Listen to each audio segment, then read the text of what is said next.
From Providence, Rhode Island, welcome back to the Potterverse. It's a podcast dedicated to the book and film series of Harry Potter. So grab your favorite wands and time turners. Let's step into the night and pursue that flighty temptress adventure.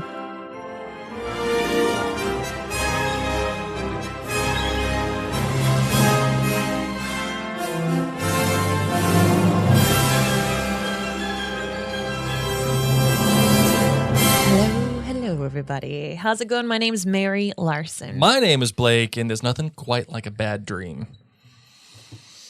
Bad dreams suck, man. I haven't had one in a really long time. I need to knock on some wood because it's probably like the worst thing ever to say. I haven't had one in a very long time, though. I got to tell you. Then again, I haven't been sleeping in a very long time. That's quite the point, my friend. Quite the point. Wow. Long COVID insomnia. No joke. That will do you in. That'll do it. No amount of NyQuil or melatonin or... I got some good stuff today. I was actually, it was funny. I just, before we recorded this podcast, I actually took a nap. Listeners know that our whole family had the Rona over a month ago, and I sadly have lots of lingering issues from it. And went to my doctor today because my face has been hurting for the past few weeks. Like, never mind. I was going to say it's been killing me too. Oh my gosh! So come to find out, I actually also have a serious, not serious black, ear infection. And for those of you listening of the younger variety, I've never had one. You know how a lot of people have them when they're kids, or maybe like parents right now who have young ones listening. They're like, "Oh yeah, my kid gets one a year." I never had one, so I didn't know what it felt like, and it's moved on into the rest of my face. So my doctor was like, "You need Madame Pomfrey." Not great, Bob. Yeah. So I actually had a good dream previous to recording. I took a nice little nap, and I dreamed that I went to go see Madame Pomfrey. Really? And she poured a potion in my ear. Wow. I think because I knew after my nap, I'm podcasting about Harry Potter, and I just went to the pharmacy to go get all my medicine. It was awesome. That is aggressively nerdy. Yeah. In case you don't know, I podcast about books for a living. So. Oh, man. But yeah, I haven't had a bad dream in a very long time. Yeah, our kids have one, I feel like. I think they take turns. Like, they're like, okay, it's your turn to have a bad dream today. I mean, we should probably stop having them listen to Harry Potter as they go to sleep.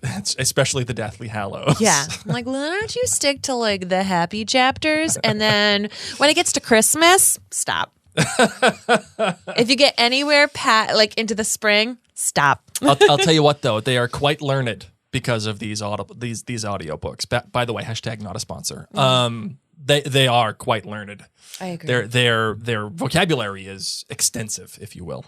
I love when our little lad says, "He's my best mate." Or when he's trying to get our attention, he says, "Oi!" Like that. That's his, and he doesn't know that that's not normal here in the States. Yeah, like that's not Oi, a thing. Sister, oi. So he says it with like the Boston accent. Oi. Don't make me cross. Yeah. Oh. The funny thing is, every time he says "oi," I don't think of Harry Potter. I think of Roy Kent. Nice. I love it. Oh, Well, that's funny. Here we are, friends. So, this chapter, of course, is 29. I hope it's 29. Good. Yes. The dream. We're getting to the end here, Matt. Look at me. I'm like, I can't balance this all. And I figured I would actually read the dream. Oh, so it's okay. a little bit longer Sure, of let's a do it. quote. But, Let's do I it. just took a nap, so you guys get a little bit extra energy out of me. You're welcome. He was riding on the back of an eagle owl, soaring through the clear blue sky toward an old ivy-covered house set high on a hillside. Lower and lower they flew. Oh, maybe I shouldn't read. The wind blowing pleasantly in Harry's face until they reached a dark and broken window in the upper story of the house and entered.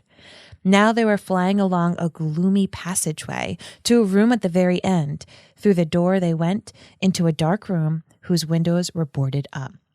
Harry had left the owl's back. He was watching now as it fluttered across the room into a chair with its back to him. There were two dark shapes on the floor beside the chair, both of them stirring. One was a huge snake. The other was a man, a short, balding man, a man with watery eyes and a pointed nose. He was wheezing and sobbing on the hearthrug. "You are in luck, Wormtail," said a cold, high-pitched voice from the depths of the chair in which the owl had landed. "You are very fortunate indeed. Your blunder has not ruined everything. He is dead." My lord, gasped the man on the floor. My lord, I am so pleased and so sorry. Nagini, said the cold voice, you are out of luck. I will not be feeding Wormtail to you after all. But never mind. There is still Harry Potter. The snake hissed. Harry could see its tongue fluttering. Now, Wormtail, said the cold voice, perhaps one more little reminder why I will not tolerate another blunder from you. My lord, no, I beg you. The tip of the wand emerged from the back of the chair, and it was pointing at Wormtail. Crucio, said the cold voice. Wormtail screamed as though every nerve in his body were on fire. The screaming filled Harry's ears as the scar on his forehead seared with pain. He was yelling too. Voldemort would hear him. They would know he was there. That's an aggressively bad dream. Yeah. Like you had an aggressively nerdy dream. That's an aggressively horrible dream. Harry was not laying down in the hospital wing getting some Madame Pomfrey tonic. Yeah. Hey, where's my ear medicine? Oh man. It's just, there's so much built into this dream, and I absolutely love it. It's made me, as we go through this read along, because we are taking such beautiful time with each chapter, sometimes longer than others, but we're able to really digest these things. And I gotta tell you, Harry Potter, he's got some cool stuff. I mean, I don't want his brain, but he's got some divination accessibilities, which is pretty neat. And this is, of course, different. I wanted to read this because obviously it's the dream, but like from Order of the Phoenix on, Harry's connection is more through the eyes of Nagini or through Voldemort. And this, it's him. It's him on the back of an owl, and it's him being afraid they will see him as Harry. That he is afraid they will know Harry is there. So I just think it's a really neat thing that I almost see different as him having an intertwined connection with the Dark Lord. I even see it more along the lines of more regular psychic abilities. I just see it very differently. Interesting. Very interesting. Thanks. All right. So before we go into the rest of this episode, we wanted to remind you that all of our podcasts are so graciously supported by members at jointhenerdclan.com. If you're a member and you're joining us for the live chat, do a little hashtag #GoNerdClanGo. If you're not a member there, and we bring a little bit of Lumos to the Nox in your world, I would highly recommend you join. You could join for as little as $2 a month, and it truly makes a huge difference in Blake and my life. Right now, it's going towards medication because we're pretty much a pharmacy in this house at this point. We are CVS. We are a pharmacy and pretty much Snape's potions lab. Yeah. Because we even have wormwood in our house. I can't believe you didn't know that. Did not know that whatsoever. I was so excited. It's a growing plant outside. I don't have like dried wormwood. No, but still, regardless, it's a thing. It is a thing. You're welcome. All right. So thank you so much. JoinTheNerdClan.com. Let's get into this show. I solemnly swear that I'm up to no good.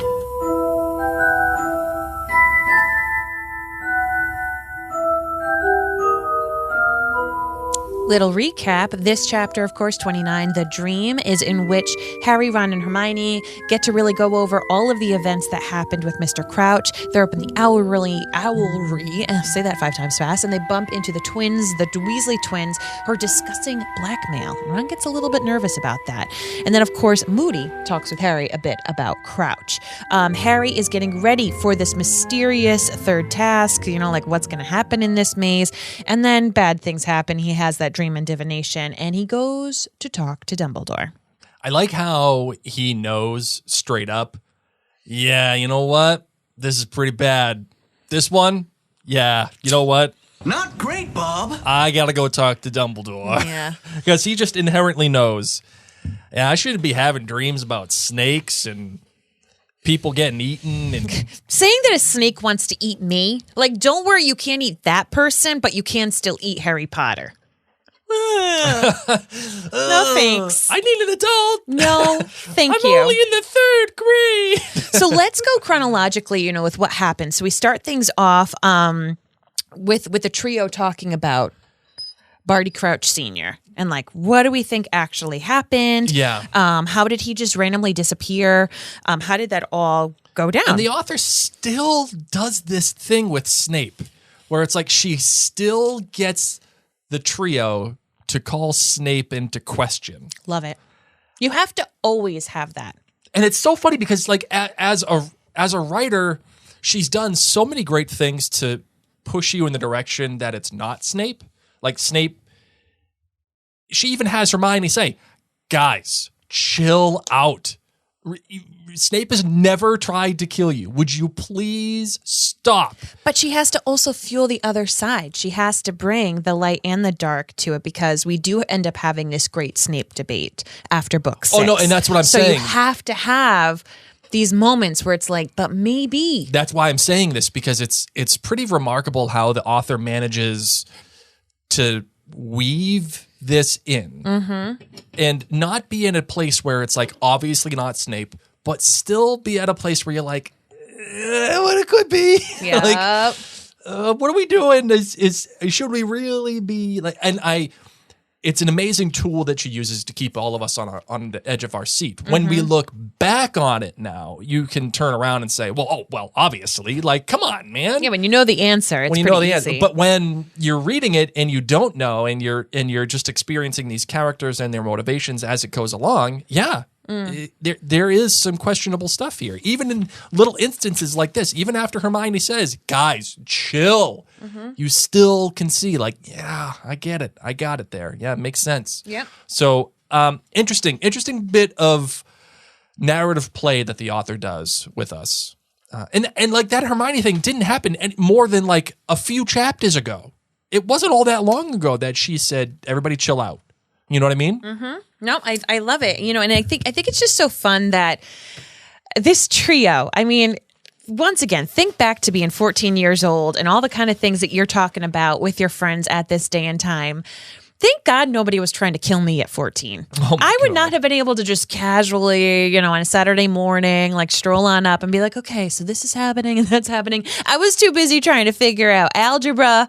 And at that point, I thought I was living my best life because my boyfriend at the time was the best boyfriend ever. We would just dance all day to Britney Spears. I didn't know. Maybe he didn't know, but we figured things out a couple of years later. he had other. We were besties for the rest of a very long time. But let me tell you, to his taste. No. But we had a lot of common interests, so it was all good. So owlery time. We get the twins coming on up, doing the blackmail stuff. Unless you wanted to talk something more about here. No, I like this. This bit here, even though it's a little bit expository, it's like, let's see. I've told you, he wasn't making much sense, said Harry. He said he wanted to warn Dumbledore about something. He definitely mentioned Bertha Jorkins, and he seemed to think she was dead. He kept saying stuff that was his fault. He mentioned his son. And that was his fault, said Hermione testily. He was out of his mind, said Harry. Half the time he seemed to think his wife and son were still alive, and he kept talking to Percy and work about giving him instructions. And remind me what he said about you-know-who, said Ron tentatively. I've told you, Harry said, repeated dully. He said he's getting stronger. There was a pause. Then Ron said in a falsely confident voice, but he's out of his mind, like you said, so half of it was probably just raving.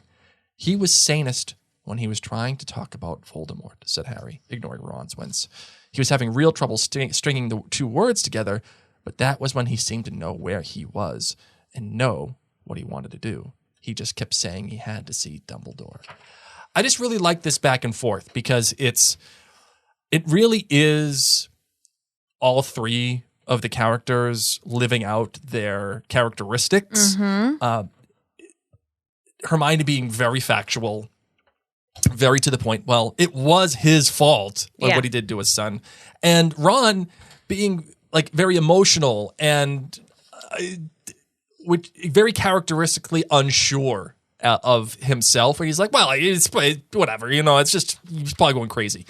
And then Harry has to be the synthesis of both, where he has to recognize that, yes, that Barty Crouch Sr. was a little nuts, but there is truth to his sanity when he was speaking about Voldemort. There is a recognition of, there is validity to that subject. And I love how the author still gives us an opportunity to see the antithesis and the thesis between the three of them, and then how Harry serves as the synthesis for both. Look at you. Just love that. I love how those the characteristics shine through in little absolutely. moments here and there. I agree. We get the twins coming on up, and of course they're talking about blackmail, and Ron, starts to kind of talk about how nervous he is about to what lengths they are going to go to make money.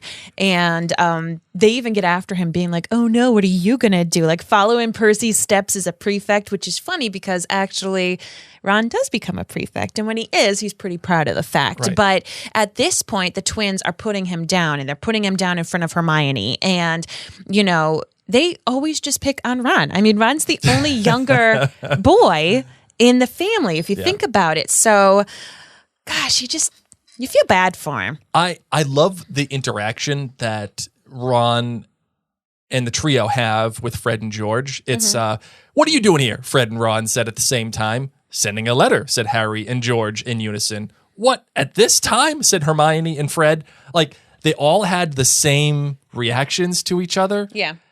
But there's a great bit of interplay here because it shows that they're all still kids. They're all still like weary and they're trying to feel each other out. But it's not that Fred and George are automatically going to say the same exact thing and do the same exact thing and have the same exact feelings at all times, because that's kind of how they've been portrayed a lot of the time, even in the film, especially in the films where it's like they say the same things and it's said in unison at like the exact moment.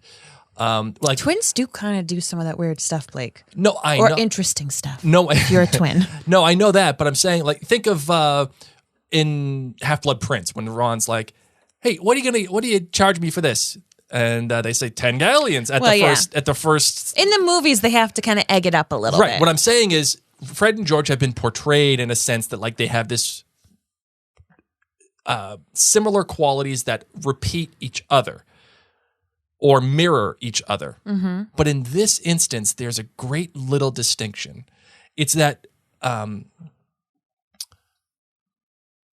Fred is the one who's saying we have to do this blackmail thing, and George is the one that is being a little cautious, being a little bit more cautious, being a little bit more apprehensive. And when you add the, "Hey, what are you doing here?" Fred and Ron said at the same time. "Sending a letter," said Harry and George in unison. "What, at this time?" said Hermione and Fred. I love that this builds on that, or at least the blackmail part of it. It builds on each other, that there is a real difference between Fred and George. It's just that you have to look pretty closely to see it. But it's not cavernous, but it's there. And this interaction is so well written and so well described that I had to call that out. No, it's all good. It's all good. I love it. So we, of course, get get through this whole thing. And Moody then has a chat with Harry. And Harry wants to make sure, did you ever find Barty Crouch Sr.? What exactly is going on? And he says, no, we didn't find anything to do with him. And Harry and Ron and Hermione once again go back over kind of the ground rules that come to Hogwarts. You can't disapparate. He couldn't just become invisible. So they're going through all of the logical things. And what I love about it is I don't think it's necessarily for them anymore. Like, I think that Harry and Ron know you can't disapparate. You can't disappear. They know how the Marauders map works. But once again, the author is able to remind us because, we don't have the Marauders map in our hands this book. That was last book. So just in case people had waited a really long time, they needed to be reminded of these grounding things, So I think that it's important and it's easy to be done through the guise of Hermione. Don't you remember, guys? But when you're reading it differently, seeing that the author is kindly reminding the readers in case they didn't know the exact qualifications that it took to hide amongst Hogwarts, she's able to do it here. And Moody then growls, "We can't rule out kidnap." And I think that that's such an interesting thing that that they suggest, because Ron's like, "Oh, maybe someone just took him on a broom and flew him away." And I love that Moody's like, "Yeah, you can't rule out kidnap." Right. Whereas faux Moody has kidnapped real Moody. Exactly. So I just think that that's like a funny little thing. And so Ron says, so do you reckon he's somewhere in Hogsmeade? Could be anywhere, said Moody, shaking his head. Only thing we know for sure is that he's not here. Except he is. Right. Barty Crouch Sr. is. Yeah. As a bone. And there's another great bit here, too, that Moody, faux Moody, has a need. And that need is to get Harry off of this Snape, Barty Crouch Sr. kick. We got to get away from that because it's leading too much. And it's leaning too much into my own affairs. And I need Harry to stick to the Triwizard Tournament so that he can fulfill my purpose. Yes. And yes, you're right. Faux Moody entertains the idea of what the trio was talking about, but you can see that he very subtly just says, Harry, focus on the work. Mm-hmm. Just pay attention to that. You need X, Y, and Z things. You need to do this. And I like how the misdirection is used from faux Moody to still get Harry, who at this point implicitly trusts him to fulfill his own desires and his own needs. We need to keep this in mind, I think. As we're ending book 4 and going into book 5, we like to joke that Goblet of Fire is emo Harry because he's very, very moody. But I think that it's important to realize... Is he moody or serious? Both. Seriously moody. But I think that it's really important for us to see how much Harry trusts Moody. Yeah. So...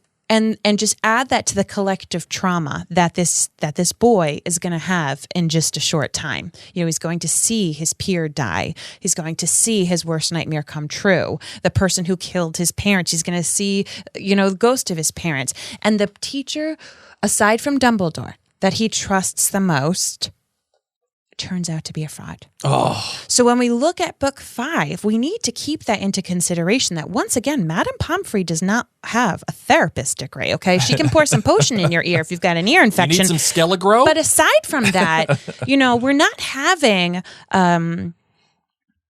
the ability to really help this boy go through all this trauma. And so I like to keep that in perspective just going forward when we read book 5, instead of being like, Harry, stop whining, to be like, this is a child or a teenager who still is processing things. So I just want to keep that in mind when it comes to trust. Yeah. He isn't going to trust Ron and Hermione because they're going to be keeping things from him. And I think it's important for us to realize he trusts Moody so much. Yeah, I never really thought of it in those terms. So it's only natural for him, and you also think about it too, right? Think about in 5, nobody believes him that Voldemort is back. Yes, but he saw it with his own. Imagine that. Imagine if every day, Mary. I've lived something like that. That's true. Yes. But imagine waking up every day, seeing that the sky is blue, and every day I told you, no, it's pink. What are you talking about? You would start to think that maybe it is pink, but you see pink as blue. You could go crazy if someone told you that the sky was pink every single day. You would even probably believe it at some point. But for someone like Harry, who I don't want to say isn't emotionally intelligent, I think he is emotionally intelligent. I just don't think he's that aware enough. Oh my God. Any of us. Right. No matter how emotionally intelligent you are, doesn't mean that you can't have repercussions, that it can't have these lasting effects on you. Yeah. We need to see Harry Potter for the Horcrux that he is next book. He's going through some pretty serious... Or Moody. Seriously moody issues. And I like to point this out the more he delves into this. And Faux Moody tells him, you guys should be Aurors. Maybe all three of you should be Aurors. Like, this is what Harry wants. We have to remember, Harry doesn't have parents. He's getting a little mad because Sirius tells him, you need to stay put. You can't be doing these things. And he's saying, who's Sirius? You know, he's really a jerk. like that. But Moody, who was an Auror, actually thinks that I could be doing this too. So we kind of see, yes, we love Sirius. But at this point, you got to start to like see, okay, who would he be leaning into a little bit more? Now, he's not telling Moody about necessarily everything he's seeing and dreaming the way he is with Sirius. But I just like to point that out, that these adult figures in his life start to have different characteristics of what Harry leans into them for. Yeah, and I don't think it's a coincidence, Mary, that Moody has this conversation with Harry, and then we are immediately introduced to the letter from Sirius, which is more of a parental feel from him, which is not something that we have gotten yet from Sirius. No. And the reason why I say it's not a coincidence, because Moody is the one that obviously is Faux Moody is obviously the one that Sirius is trying to figure out. Like, Faux Moody is the problem. Yes. And Sirius is the one saying, Harry, stop. Just, what are you doing? Don't go out of bounds. I like that there's this direct contrast immediately between the person who is the problem and then the person who is the parent trying to solve the problem, even though Sirius has yet to be the parent. See what I'm saying? Well, yeah, and then Harry even calls it out, saying, who's he to lecture me about being out of bounds? After all, the stuff he did at school. Like, what do you mean that you get to tell me that I could have been killed and I need to stay with Ron and Hermione? I can't leave Gryffindor Tower and I should practice my stunning and disarming, which, thank God he does, because he uses that a lot going forward. Right. How crazy that he hasn't known how to do that stuff until now. Yeah, you're right. Good point. You know? Yeah. Well, he knows how to do, he knows Expelliarmus, but the stunning, and I just think it's crazy that we've gone up to this far and Harry Potter has still survived. And when you think about what Sirius is saying to Harry, it also kind of applies to what happens in the next book, if you know what I mean. Jelly bean? Yeah, well, we can say it because this is a spoiler. Yeah. So when Harry has the dream about Sirius, everybody and his mother is telling him, don't do this. Not his mother, Blake. Oh, his mom's dead.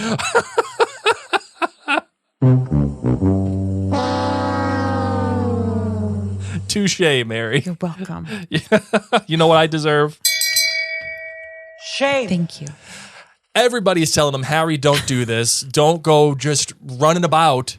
Stay within the bounds. And when he doesn't do it, that's when he gets himself and his fellow classmates in trouble. Truth. So I love that Sirius has this ability to say what he needs to say and make sure that Harry considers it, even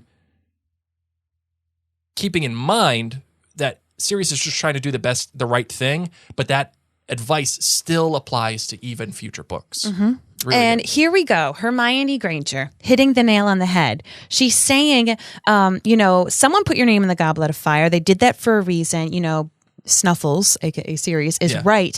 They're biding their time. Maybe, it's later. And Harry's like, come on, this is crazy. Like, why didn't they take me out in the woods? What's going on? Why would they wait? And she said, they couldn't have made it look like an accident if they murdered you in the forest. But if you die during a task, ... Because remember, I think that this is one of the things that a lot of people ask about themselves. Like, why doesn't Faux Moody just snatch Harry right away? Why didn't he do this? And we have to keep in mind that even with Harry Potter's blood, Voldemort is still going to be weakened. He's going to take some time. Like, nobody knows Voldemort's okay except Faux Moody and Wormtail. Right. Nobody does. So he doesn't know how this rejuvenation thing's going to go with the bone of his father and the blood of the enemy. So they want it to look like an accident. They don't want everyone to know he's back. Yeah. I mean, think about it. All of book 5, an entire year goes by and nobody really believes Harry Potter. because it happens in this graveyard because Cedric died. And if Harry died too, like even better, right? Nobody knows what happened. Maybe they died. Maybe they killed each other. I don't know. So they try to keep it like this to bide Voldemort time. The whole point is that he has to get Harry to Voldemort secretly so Voldemort can have his blood at that right moment for that potion to start to rebuild himself. Yeah, interesting. Very interesting. Because if Harry Potter just gets killed in the forest, there's going to be hell to pay. But if Harry Potter dies in the Triwizard Tasks, then it's in the just Triwizard Tournament, then it's just a thing. then it's okay. Kids die all the time in the Triwizard Tournament. Yes. And that's why he And, shouldn't like, have that joined sucks, it because he but- was 14. Right, exactly. We told you so. I mean, this is going to spur on a larger conversation, right? Which is, okay, you don't want Harry to be discovered as dead, like in the beginning of the school year. Okay. You don't want him to be discovered as murdered. They're fine if he's dead, but they can't have like a manhunt. I guess that's what I meant. I'm sorry. I guess what I'm getting at is, well, what if you just disappear the body? It's Harry frickin' Potter. Sound effect. Oh.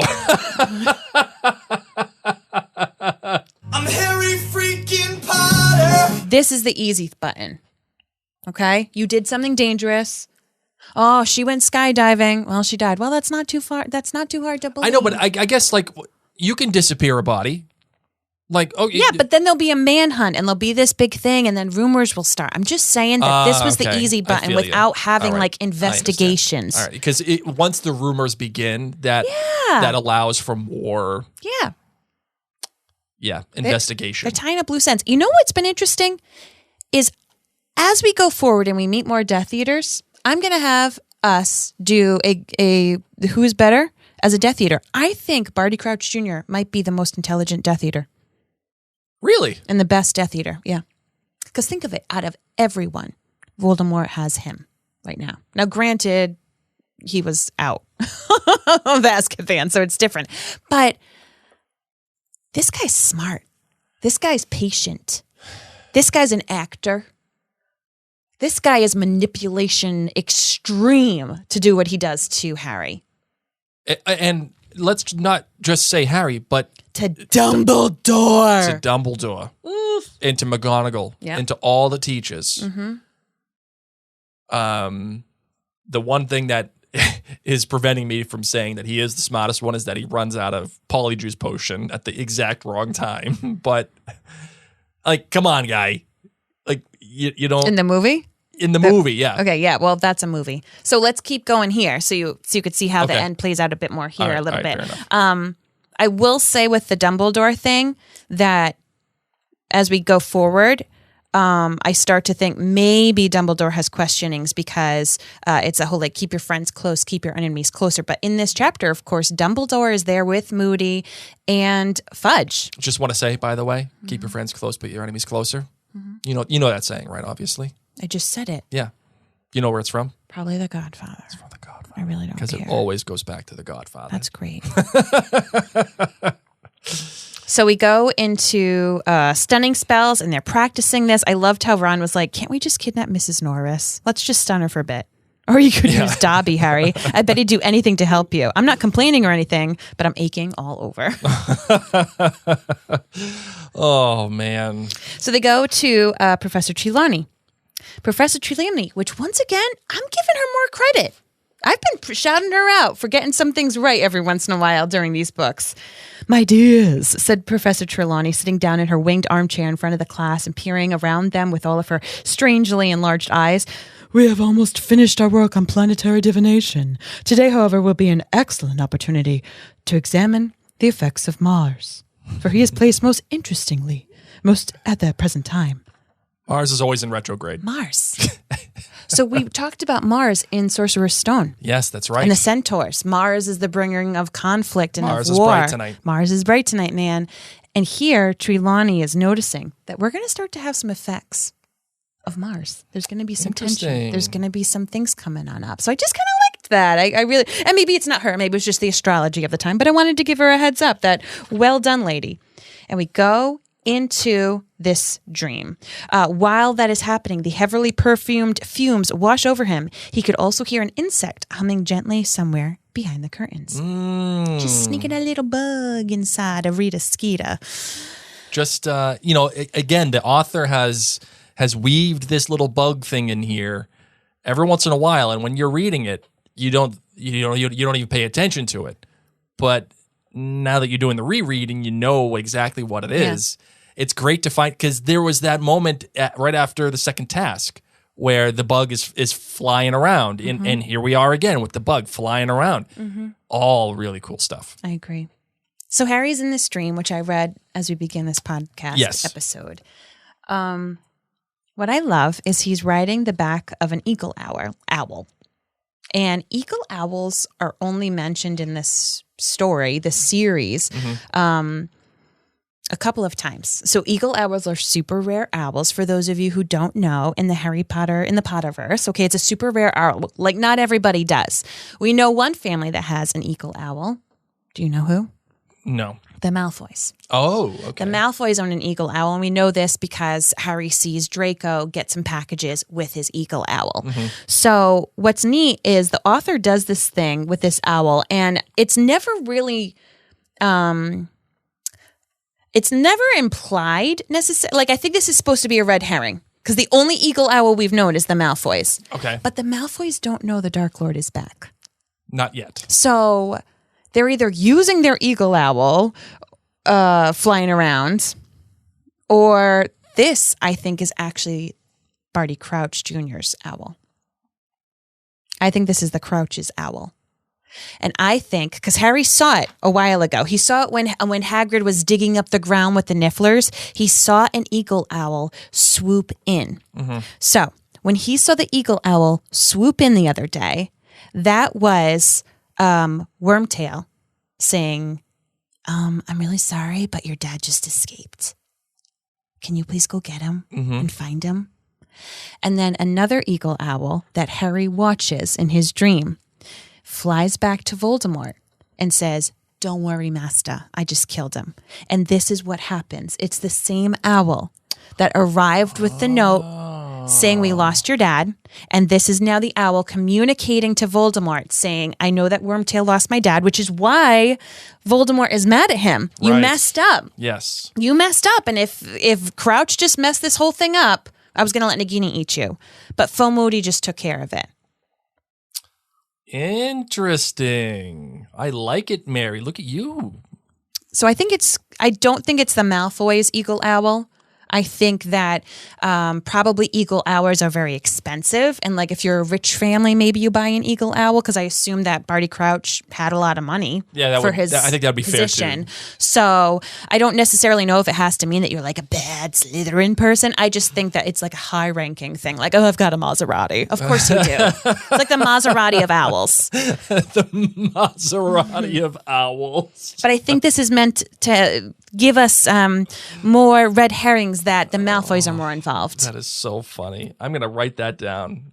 A Maserati of owls. You're welcome. Oh, that was good. So he sees it as it really happens, but I just think that it's very interesting that this happens to him in divination class, and it's not through the eyes of Voldemort nor through the eyes of Nagini. Now, I don't know if it's because the author changes how she wants him to think about it, or if really this is more of a premonition, rather than him having that psychic Horcrux thing going on, just because it is so different. Yeah. Interesting. Very so interesting. that's what the eagle owl was doing. Interesting. I like this, Mary. You're welcome. This is when Mary gets excited. I can see when she gets excited about things. That's when she dives deep. And this is why we need this podcast, because there's nobody else to talk with me about this with. Because I'll talk to her about some stuff on other podcasts, and she'd be like, "Yeah, I don't care." Yeah. You're like, "But this is big." Yeah, I don't care. Yeah. Doesn't matter. Oh, there's a different showrunner in season 4 of The Last Kingdom. I don't care. But when it comes to the type of that eagle owl, the expensive rare owl, Sherlock Holmes. It's not the Malfoys. It's not the Malfoys. And then he wakes up, and Professor Trelawney wants to know the dish. Oh, yeah. Okay, he's in pain, but she's like, doesn't matter. You were just clutching your scar. You were rolling on the floor, clutching your scar. Come on, Potter. I have experience in these matters. Was it a premonition? An apparition? What did you see? What did you see? My dear, you were undoubtedly stimulated by the extraordinary clairvoyant vibrations of my room. If you leave now, you may lose the opportunity to see further than you ever have. I don't want to see anything except a headache cure. I think that there's some truth to that matter. Because once again, if you want to see this one differently, because he's not through the eyes of Voldemort and Nagini, which once again could just be the author's fault, that maybe the clairvoyancy in that room did allow him. No, you want to know what it is? Premonition. She ain't burning incense in that room. She's burning peyote. So it doesn't. No, but I'm whatever it is allowed him literally just to see into communication from Faux Moody. Yeah, I wonder if this was. I mean, big macro, right? Macro scope here. I wonder if this was the author's first attempt to get Harry into that world, in that space, that dream space, and she didn't yet know how best. Yeah, that's what I'm saying. Is like, I don't know if it was an author snafu where she could just evolve it and be like, oh yeah, well that's how he did it in the beginning, and this is how he does it now. Yeah, right. But I'm just saying, if we wanted to look at it in a different way, sure. Oh yeah, okay, yeah, I got you. Then maybe Trelawney's onto something, because it happens in her room, which I don't think. And this isn't that interesting? That's what I'm saying, is that it's happening there with her clairvoyancy in the room and the sense and stuff. Like, I'm glad that Harry makes a choice not to become a medium or a psychic, because he probably would deal with a lot of more traumatic stuff. But boyfriend's got it, in my opinion. I'm going by the book. And there was some more stuff too. Didn't something else happen in her room? And he literally writes. He writes when they're writing their futures. He writes everything. Yeah. He writes like, oh, and on this day, I'm going to have this, and I'm going to lose something super treasured to me, aka Ron in the lake. Like, he picks all these different things in Trelawney's room. And didn't something happen in book 3 too? Yes, I think so, because I think I called it out then. Yes. And Trelawney has been right frequently. So yeah, it's easy. It's easy to dismiss Trelawney as Hermione would. I think it's easier for us to dismiss her because of how she's portrayed in the movies. I think if you just read the books, because mind you, this book came out when the movie came out. So from then on, we were like, oh, she's totally wrong all the time, you know? Well, this book came out, yeah. This book came out. Movie 1 came out. Movie 1 came out when this book came out. Yeah. Okay. This book was 2000. Yeah, so then the movie came out 01. So that's what I'm saying, is that, you're reading this from here on forward with goofy Trelawney stuck in your head. But there is, and yes, there's a whole idea like, why did Dumbledore keep her around? But I think there's some credibility to her and to that room. And I think Harry made a really good choice not to go towards divination, because he seems to have the gift, and it might not like it. You have the gift. Give me the cup. Give me the cup. Give me the cup. Give me the cup. My boy. I hear a band playing. No, she says my boy. Like, she says it too. There's a lot of my boys. That's. I know, you can't unhear it. I don't want to laugh at Cedric's unfortunate fate, but you can't help but laugh. Especially when you watch the Batman. Oh, man. You're welcome. I know. Okay, so then he's like, this was serious. Rather than going to see Madame Pomfrey, because Mary Larson's there, still getting those drops in her ear, and she's going to take forever. And how about, what do you have for fatigue? Do you have fatigue medicine? Do you have, I don't know, my feet are cold. Do you have an electronic blanket? Do you have a circulator, a blood circulator improver? How about those suction facial cups to help me with my sinus congestion? They would kick me out. They'd be like, Mary, you're done. Stop coming here every day. Just because you lived 5 minutes from a drive-through CVS does not mean you get to treat Madame Pomfrey the same way. Okay, so Harry's piecing things together. He's trying to go over the details in his mind. He heard Voldemort accusing Wormtail of making a blunder. The owl had good news. The blunder was repaired. Somebody was dead, so Wormtail was not going to be fed to the snake. Harry was going to be fed instead. So he runs up to the gargoyle. Mm-hmm. All the different candies. Oh, so many different candies. And Junior Mints, Raisinets, M&Ms. Butterfinger! And then the one that does it. Oh, freaking Mounds. Mounds. What's that like gross caramelly thing with like little nuts chopped in? Is it Mary Jane? I don't even know. That sounds horrible. Like the old school thing? But it's nowhere. Canadian mints. I love Canada mints. Me too. Canada mints are the best. I love them too. What's something that people don't like? I like dinner mints. I like Canadian mints. I love mint. I love junior mint. I'll do it all. No, mounds. Mounds are the Cockroach worst. clusters. You're right, Mary. That's the mounds of candy. But I like coconut. So to you, it would be your mounds. I don't know what it would be for me. I don't think I found a candy I won't eat. Freaking mounds. Do you like Necco, right? I love them. Yeah. It's just like big flats, what are those little candies that you pretend are medicine? And they're like just a little plastic wrapper, and you go like this, and they're like pink. They're all pastel colors. Smarties. Smarties, yeah. Yeah, they're like little flattened Smarties. No, but Smarties are way sweeter. Necco is Yeah, they got a little bit more like that Canadian mint to them. Like if you it's not even that. Like the pink ones do. What is in this stuff? It's so bad for us. Oh, no matter as what, bad as it's a bad. Cockroach cluster, though. And that's what happens. He walks inside, and of course, it's the Minister of Magic and Moody and Dumbledore. And I love how long Faux Moody lets Harry listen. Because he knows right away. He's got that little magic eye, and he tells Dumbledore, like, we should probably wrap this up because Harry Potter's outside. They go through so much. Minister of Magic saying, I don't understand. Ludo says Bertha's totally cool and like shouldn't be dead. And why is that to have anything to do with Barty Crouch's disappearance? So that means that as of yesterday when this all happened and Harry told Dumbledore, Dumbledore has contacted the Minister of Magic who has come to Hogwarts. Yeah. Which you can't disapparate and apparate from. So this is a journey. Dumbledore can though. It's because he's Dumbledore. Needs to talk with him. He's taking it this seriously. Not moodily. Seriously. Within 24 hours, essentially the president of the country is there at Hogwarts. Is at this school. And he's like, you made me leave on Sunday night when I could be watching Outlander? It's Pasta Sunday with Outlander. Sundays are for the phrases. Seriously. By the way, get that not moodily. By the way, get that shirt at the Marion Blake store. MarionBlakeStore.com. Sundays are for the Frasers.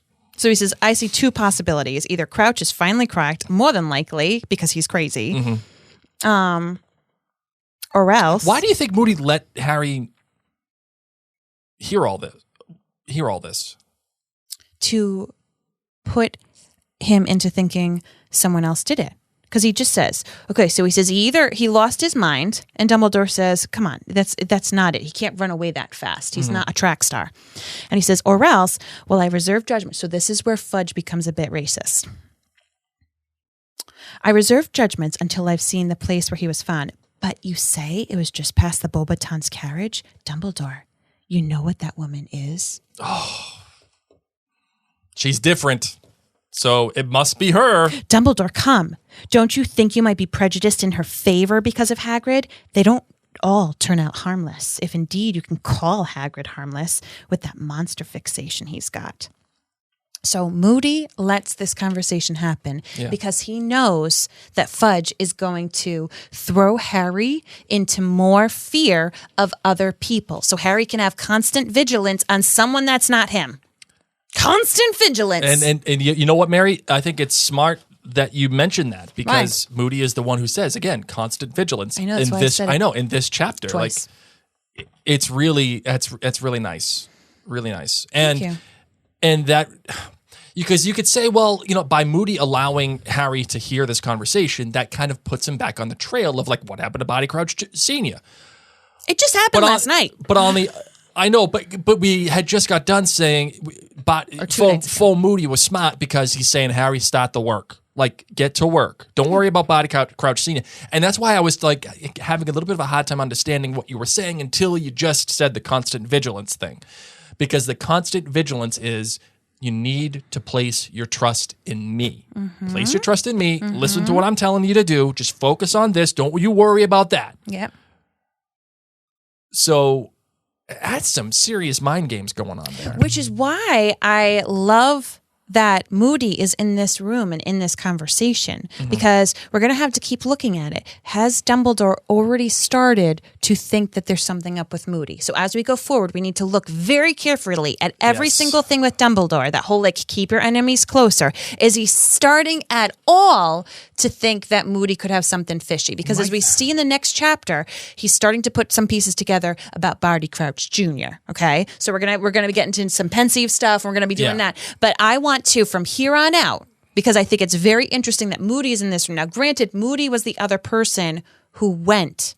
So these are like the two witnesses, I'd want to say. Yeah. So that's the other reason why that might make sense. I think it's obviously, yes, we should absolutely be keeping that in mind as we discuss the next chapters. But to answer your question so far, I would say my sense as of this moment is no. Agreed. No. Agreed. And this is why Barty Crouch Jr. may be the best Death Eater. Because if he was the only person to trick Dumbledore on this big of a level, mic drop. Nobody has been able to beat Albus Dumbledore. He's the greatest wizard of our time, unless you're Barty Crouch Jr. Smart. I know. Very smart. It's like I really, know these books well. All right, welcome to the inner conversations in my head when I drive, friends. So glad that we started a podcast about this. Such a dork. I know, I love okay. it. I know, I love You're it. That's all why here because you like married Potter you. too. All right, you ready for the different perspective? Oh, okay, yep. Okay, here we go. Holy cricket! You're Harry Potter! I'm Hermione Granger. And you are? Professor Trelawney. I knew you were going to be here, Trelawney. This is not as fun if you knew it was going to be me. I knew it was going to be. I had a premonition. Oh, let me tell you. Maybe it's the room that we're in today. I don't know. I had to go to the faculty room after class today to ask the other professors if Harry Potter is hit or miss as well. Sometimes What do you mean by hit or miss? Sometimes he just doesn't do that well in my class. He seems a little distracted and but other times very, very into other it. times he's so clairvoyant and he's just not willing to take the plunge. The plunge, and I think it's for his fear. I heard a rumor, Trelawney, that all the kids had taken the plunge in your room because you're not just burning incense in there. This is a family-friendly show, but, I do get my special mix of herbs from Mary Larson's new therapist. Oh, yes. The witch. A fellow witch. She is. So much sage in Mary Larson's house. No, there isn't yet. Soon. It's going to happen. I know it's going to happen. It's going to happen after I buy my chicks.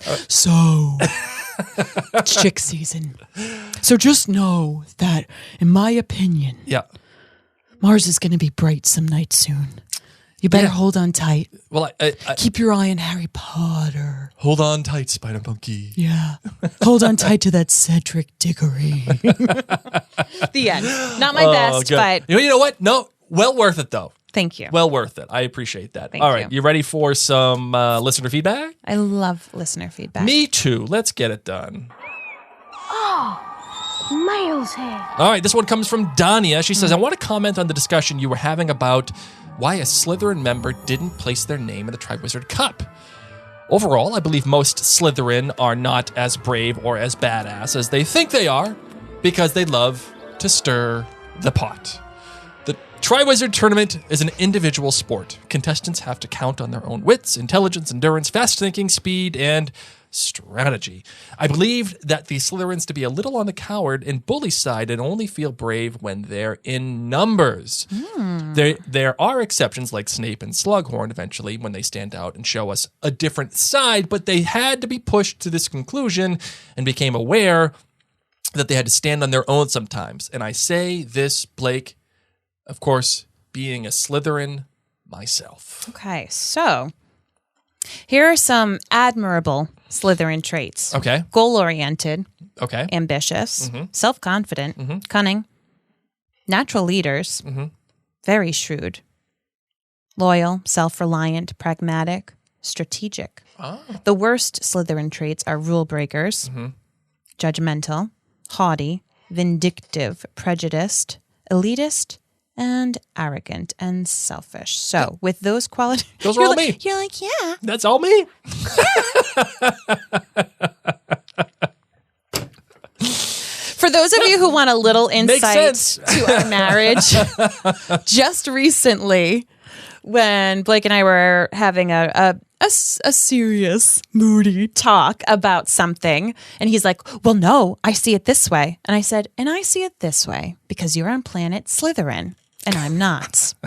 And I saw this light bulb go off in Blake's head like, oh, Mary doesn't think that way. So, do you think, Blake, do you agree with Dania about the description of why a Slytherin would not have put their name into the cup? Oh, definitely. Yeah. I think Slytherins of age who... See, this is... I don't think there were any Slytherins in this time that would have stood out. We hadn't really heard of any grand Slytherins. The only one that you can think of is Malfoy, and that's it. He's too young. And he's too young. But you're right. Marcus Flint. Yeah, weird teeth kid. That's Get out of here. Movies. I know. Yeah, there's no real standout Slytherin in school at this time that we know of. Yes. There's no... If you were a 17-year-old Slytherin, okay, so picture yourself at Hogwarts. Yeah. Congratulations. Hogwarts. Anyway, so there you are, but like, okay, it's like almost your senior year, whatever, you're like really happy. And the Triwizard Tournament, which hasn't been around for a century, is back.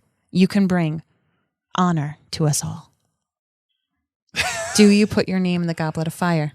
I think you would. That's a good question. 17 years old. That's a good question. My gut reaction is no. My gut reaction is no because what do I get out of it? You get money and fame and glory. You're literally the Triwizard Tournament champion from like all of these countries. Yeah, maybe you're right. Maybe you're right. And I'd be arrogant enough to think that I could do it. But would you actually do it? Would I do it? No, I don't think I would. I would probably refrain. What would you tell people? So like, let's say I was your girlfriend at the time. Yeah. Hey, so did you put your name in? I'd be like, nah. And what would your excuse be to your peers? I think I would just say, no, I don't want to do it. No. You know why I think you would say? What? I don't want to waste my time. I got other things to do. Yeah, I got more important things to worry about. That's what I think you would say. Yeah, you're probably right. Even though it's actually your self-limiting beliefs that would hold you back from doing it. You're probably right. It's like I married you or something. All right, this one comes from Lacey. She says, 1, if you're going to do a task in the Triwizard Tournament, which task, Mary, would you want to do? The one where you don't die at the end. Take the maze off. Boy! I wouldn't do well in a maze. I get too nervous about mazes. Yeah, no, you wouldn't. No, I would not. You wouldn't. You wouldn't handle that pressure well. I think you would probably do best in the second task. I agree. Yeah. The swimming one. Because that's like a swimming thing, and that's like a... I'm really good with my directions. You start here, you got the good directions. I'm a good swimmer. And it's a thing that you do. And I have to save a person. It's not like I have to get a golden egg. Like there is, in my mind, life or death for my best friend on the line. Yeah. That's like made for a Gryffindor. Yeah, that's true. I give you that one. All right, number 2. If you were to change one of the Hogwarts teachers, who would you put inside of the teacher? It has to be a defense against the dark art teacher. I don't really know what that means, Blake, so you answer it. If you were to change one of the Hogwarts teachers, who would you put inside of the teacher? I don't know what that means. Like wear their skin? I'm not sure if I understand the question either. Okay. Like, is it...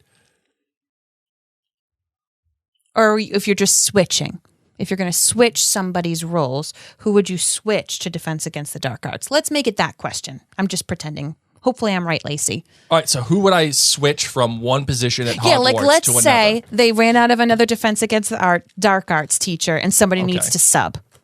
Gotcha. Who are you going to pull? Who's Dumbledore going to go down to the staff room and say, hey, you. Go take care of... Go take care of defense against the dark arts. That's a good one. That's a good one. That's a good really? question. You wouldn't just put Snape in there? Because that's who's the usual sub. Yeah, I think yeah, it'd probably be Snape. Yeah, but he eventually does become. I didn't consider him because he is one of the defensive dark arts teachers. Right. Who would you think would do the best job, and who do you think would do the worst? Ready? Go. Right comes to the top of your mind. Who would be the best? Flitwick. Okay, awesome. Who's the worst? Come on. Trelawney. Come on. Oh, okay. My best, McGonagall, because you know that she was like in on that stuff. Yeah. Worst, Hagrid. Good point. I feel like Flitwick is a dark horse in here. Everyone's sleeping on Flitwick. Really? Everyone's sleeping on him. He's got his. See, I think the dark horse would be Sprout. I bet she knows some like she got some like stuff. weird like herbology stuff. Like when you ferment the wormwood. Oh, dude, kill everybody. I mean, literally in her class, they chop up baby mandrakes. If that's not dark, I don't know what is. All right, that's the end of our episode today. That's that. You got anything else you want to say about this? Can't unsee it. Now chopping up little baby mandrakes. Makes me think that Christmas movie where she takes his turnip. The kid called Christmas. What? The Kid Called Christmas, the Netflix Christmas movie. And then his favorite doll is the turnip, and then his aunt makes him turnip soup, and he just sees the face in his soup. That was my only friend. And if you haven't seen it yet, I'm sorry. I didn't ruin the whole plot, just like the saddest part. Yeah, pretty much. Killing turnips. It was already dead. You know what I mean. Okay. It's like Wilson. When Wilson flies, when Wilson goes away. Yes. All right, let's close this bad boy out.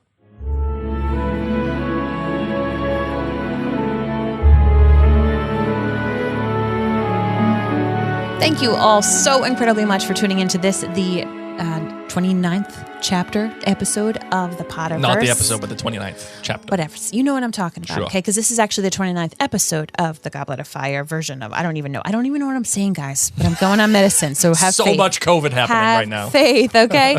Listen, in addition to our podcasting, we also want to remind you that the other thing that I do... Wait, they are listening, though. Some people don't listen to the end. I don't. Oh my gosh. Once I get to the end, I'm like, I know what you're going to say. It's the same thing every freaking time. You see, the beauty of Mary and Blake Media is that it's not. You never know. You never know. Stuff like this happens. I just want to tell people, Minute with Mary. If you're on Facebook, search the hashtag Minute with Mary. I want you to join my VIP group. Got some fun stuff going on in there if you're looking for new makeup. You know what? Here's a test. What? If you heard this, the listener, send us a lipstick emoji. On Instagram or Facebook. Yes. Just message us with the lipstick emoji and we'll know you actually listened to the end. Yeah, and you'll hear this conversation. Why does this say Mastery of Owls? It doesn't say mastery. It says Maserati of owls. Oh. Mischief managed. Why is it an S and not a Z? Is it Maserati? No, it's S. Maserati? That's how you say it? Yeah. Maserati? It's Italian. Maserati. Maserati. Yeah, mozzarella. Z.